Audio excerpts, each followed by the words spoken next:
When I came here, I was like, I really want to improve my Spanish because both of my parents are Puerto Rican and they always like get on me about it. They're like, I want to say now we talk to you in Spanish, you only respond to us in English. But there's still just like a certain conversational ability that you can't really get through school. You have to just live in an environment where you have to have conversations.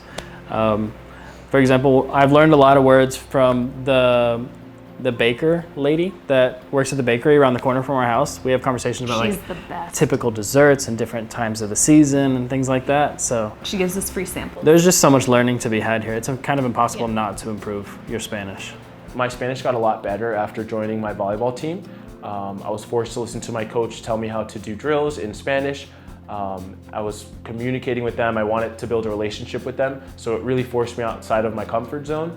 Again, I just go out and talk to people, and and I love going to like different cafes and forcing them to speak to me in Spanish, because sometimes they can tell if you're American, they'll try to switch to English. Just keep rolling with it, and they'll get the hint to keep speaking in Spanish. I use Spanish probably half of the time, particularly because my boyfriend only speaks Spanish. Most of the days I'm talking in Spanish first thing in the morning. And then even just things like, getting a snack after work or getting food or coffee in my town, because it's outside of the center of Madrid, not everyone speaks English. And I also speak Spanish every day with my roommates. So that was one of the benefits to finding roommates that aren't from the States. I get to practice my Spanish every day, whereas some of my friends who chose roommates that were from the program, they kind of missed out on that opportunity. One of the biggest cultural differences here in Spain is your personal space. So in the States, we're used to kind of having our box around us.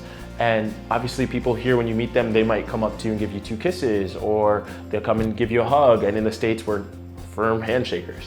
The concept of personal space is very different here. Like at my school, there's the desk at the front of the classroom is next to a wall in every classroom.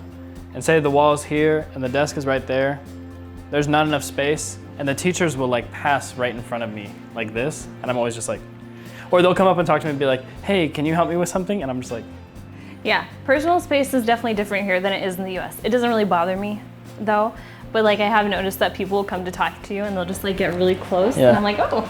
There's a lot of little ones and then some big ones. I think the biggest ones are like the pace of life and what's important, the sort of priorities here. I think in the US we tend to be very work-oriented and like career-oriented and achievement and money-oriented, where here I think people value more relationships and family and like more interpersonal values. So I find that to be like one of the biggest cultural shocks that has ripple effects.